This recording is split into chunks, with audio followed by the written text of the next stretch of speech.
El Señor esté con ustedes.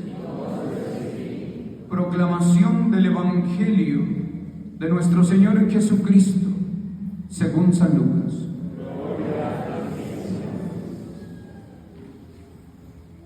En aquel tiempo se agolpaba en torno a Jesús para oír la palabra mucha gente. Estando él de pie junto al lago de Genesaret, vio dos barcas que estaban en la orilla. Los pescadores que habían desembarcado estaban lavando las redes. Subiendo a una de las barcas, que era la de Simón, le pidió que la apartara un poco de tierra. Desde la barca, sentado, enseñaba a la gente. Cuando acabó de hablar, dijo a Simón: rema mar adentro y echen las redes para la pesca. Respondió Simón: Maestro, hemos estado bregando toda la noche y no hemos recogido nada, pero por tu palabra echaré las redes. Y puestos a la obra, hicieron una redada tan grande de peces que las redes comenzaban a reventarse. Entonces hicieron señas a los compañeros que estaban en la otra barca para que vinieran a echarles una mano. Vinieron y llenaron las dos barcas hasta el punto de que casi se hundían. Al ver esto, Simón Pedro se echó a los pies de Jesús diciendo: Señor, apártate de mí, que soy un pecador. Y es que el estupor se había apoderado de él y de los que estaban con él por la redada de peces que habían recogido. Y lo mismo les pasaba a Santiago y Juan, hijos de Zebedeo, que eran compañeros de Simón. Y Jesús dijo a Simón: no temas, desde ahora serás pescador de hombres. Entonces sacaron las barcas a tierra y, dejándolo todo, lo siguieron. Palabra del Señor. Al escuchar la liturgia de la palabra de hoy, podemos ver unas constantes. La primera, la vocación de Isaías con la vocación de Pedro. Isaías, que es llamado en el contexto en el que muere el rey, tiempo en el que el pueblo está sin gobierno. Pero quien sigue gobernando, quien sigue orientando los designios del pueblo es Dios. Por eso, en esa ausencia de poder, es Dios quien llama. Y aparecen ahí, en esa vocación, diversos elementos fundamentales. Iniciativa de Dios, teofanía, manifestación de Él en su santidad. Una reacción de Isaías que implica saber que lo que se está manifestando es superior a su comprensión, a su fuerza, a su vida. Y no cabe más que reconocer su pequeñez y su impureza, que es símbolo de lo que está viviendo o lo que ha vivido el pueblo en el contexto del exilio de Babilonia. La vocación se convierte así en un símbolo de esperanza, en una fuerza que puede dinamizar a un pueblo disminuido, a un pueblo diezmado, a un pueblo en exilio. La reacción de Isaías: Señor, soy de labios impuros, porque así se siente el pueblo. La vocación, más que es la relación personal, es la relación con la comunidad, con el pueblo. Pasa por la relación personal, pero lo fundamental es todo lo que implica la persona de Isaías ante la gran sed, ante la gran necesidad de Dios que tiene un pueblo.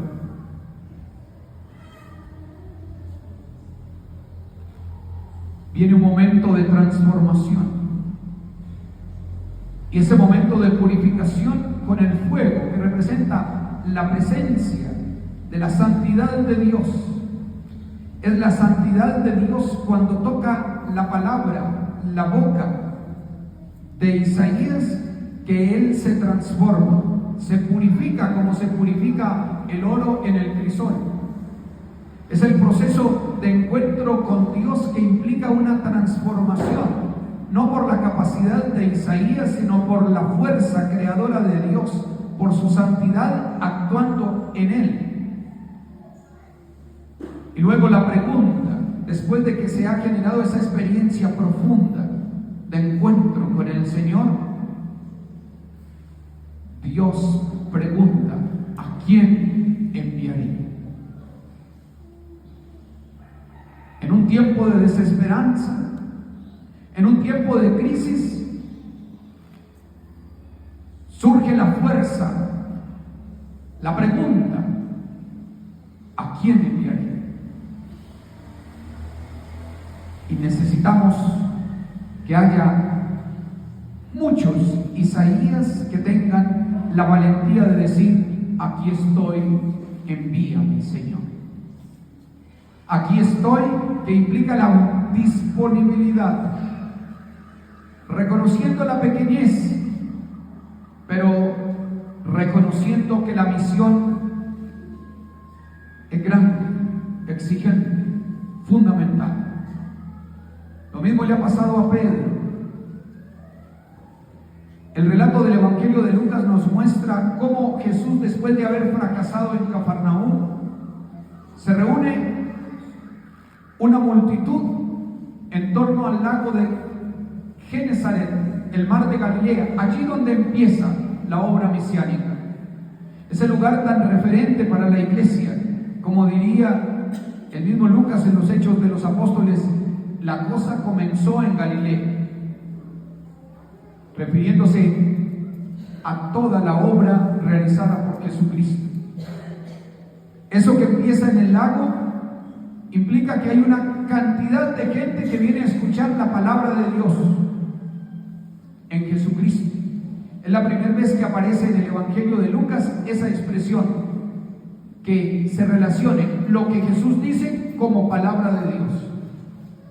El pueblo viene a escuchar a Jesús y dice que tiene sed de la palabra de Dios, y escuchando a Jesús se encuentra con la palabra de vida.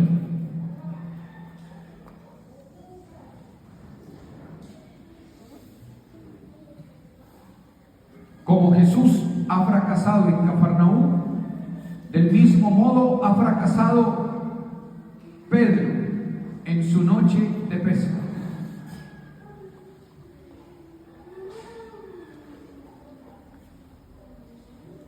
La misión no es una acción de cantidad de éxitos. En general, nosotros andamos de fracaso en fracaso.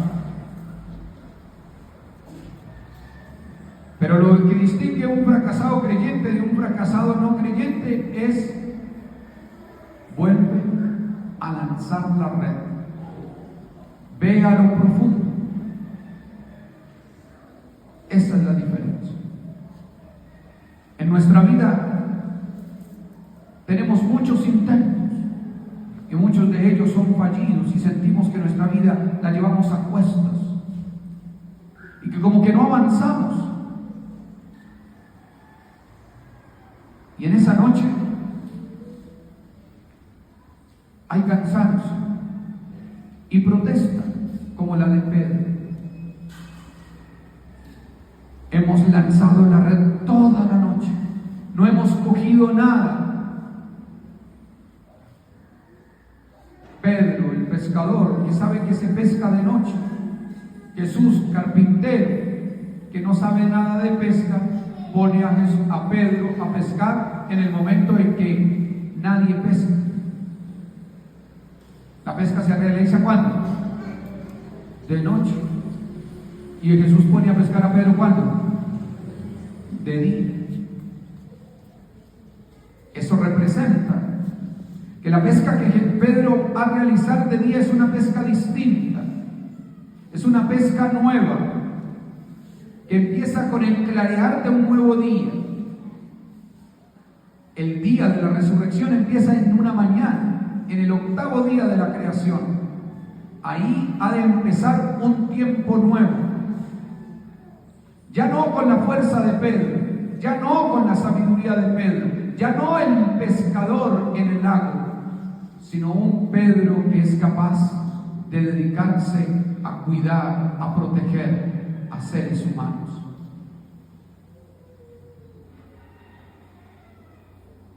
Una vez que se realiza la pesca milagrosa, obrada por la palabra de Jesús, por la indicación de Jesús, Pedro reconoce su pequeñez y como Isaías cae por tierra, reconociendo que hay una superioridad entre Jesús y Pedro.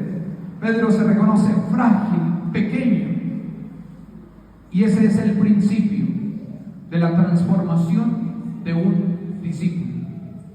Nosotros comenzamos a crecer el día en que reconocemos nuestra pequeñez.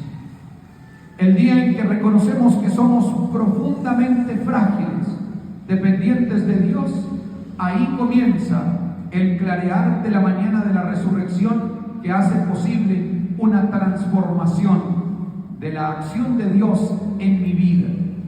No por mi capacidad, sino la capacidad de Él, que es capaz de decirle a Pedro, no temas, que significa te perdono, o si se quiere, lo mismo que le decía a Isaías, eres una persona nueva, transformada, purificada.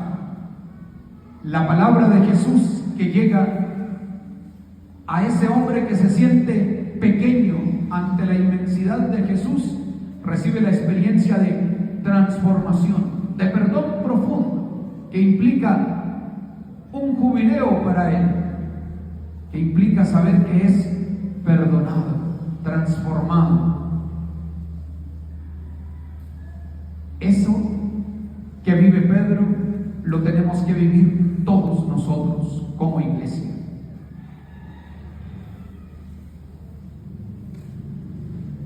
Dejaron las redes, dejaron la barca, la sacaron, no la dejaron en la orilla.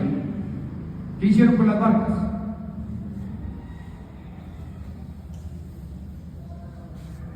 Significa cerrado el negocio. Cuando se saca la barca y se pone ya no en agua, no en la playa, sino afuera, ¿qué significa? Hasta aquí llegamos. Comenzó una etapa nueva y lo dejaron todo y lo siguieron. Para poder cambiar la barca, para poder cambiar el oficio, se necesita el encuentro transformador de Cristo con Pedro y sus discípulos. Ese mismo encuentro transformó a Pablo, que en la lectura que hemos escuchado es un texto precioso para resolver una pregunta que le habían hecho la comunidad de los griegos. Le habían preguntado a Jesús sobre lo esencial de ser cristiano. ¿Qué le preguntaron? ¿Qué es eso de la resurrección? ¿Cómo resucitamos? Según la experiencia, según la visión del mundo griego, el ser humano no resucitaba, sino que el ser humano estaba dividido en dos, según los griegos, cuerpo y el alma era inmortal. Esa era la visión del mundo griego. Y Jesús viene a hablar de otra cosa. Y Pablo viene a anunciar otra cosa.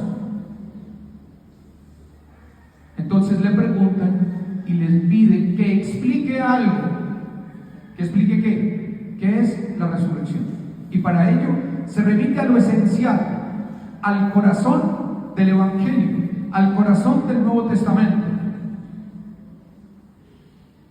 recurriendo a toda la experiencia de transformación que ha sufrido Pablo, que ha experimentado Pablo, recuerda lo esencial, diciendo, les comunico, o sea, no me inventé yo esto, sino algo que yo a su vez recibí, que Cristo murió y que Cristo resucitó. Ese es el corazón del Evangelio, el corazón de lo que llamamos la buena nueva. La iglesia anuncia la buena nueva de la resurrección de Cristo. Ese es el mensaje, para decir que con Cristo nosotros, nuestro destino fundamental no es un destino ciego,